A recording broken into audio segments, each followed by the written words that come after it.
आणि आता पुण्यामध्ये काय घडतंय पाहूयात आपलं पुणेमधून। नीट परीक्षेच्या पार्श्वभूमीवर पुणे पोलीस स्वतः सतर्क झालेले आहेत। पुणे शहरातील 27 परीक्षा केंद्रांवर सुमारे 1000 पोलीस कर्मचारी आणि अधिकारी तैनात केलेले आहेत। सर्व केंद्रांवर सीसीटीव्हीद्वारे नजरा ठेवल्या जात आहेत। सोशल मीडियावर सुद्धा विशेष पथक लक्ष ठेवणार आहे। पुणे महापालिकेने पिण्याच्या पाण्याच्या गैरवापराविरोधात कडक भूमिका घेतली आहे। व्यावसायिक कारणांसाठी पिण्याचं पाणी वापरणाऱ्यांवर 10,000 रुपयांचा दंड आकारण्याचा निर्णय घेतलेला आहे।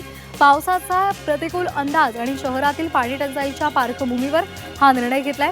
वारंवार नियमभंग केल्यास थेट फौजदारी गुन्हा दाखल केला जाणार आहे।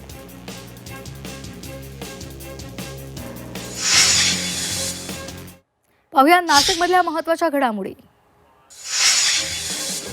नाशिकच्या तपोवन परिसरामधल्या साधुग्राममध्ये केलेल्या जाणाऱ्या विविध कामांच्या नियोजनाला ब्रेक लागलेला आहे।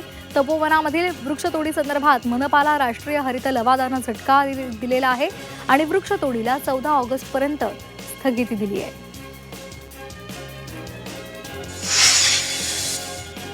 नाशिक शहरातील 26 रुग्णालयांना मनपा वैद्यकीय विभागाकडून नोटीस बजावली आहे। आरोग्य वैद्यकीय विभागानं या संदर्भात राबवलेली होती।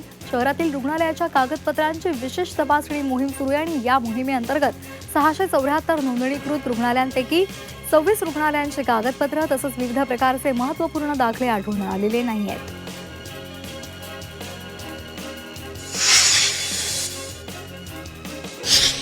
नाशिक महानगरपालिका आणि नाशिक त्र्यंबकेश्वर कुंभमेळा प्राधिकरण यांच्या संयुक्त विद्यमानं योग दिनानिमित्तानं योग प्रात्यक्षिकाचं आयोजन करण्यात आलेलं होतं।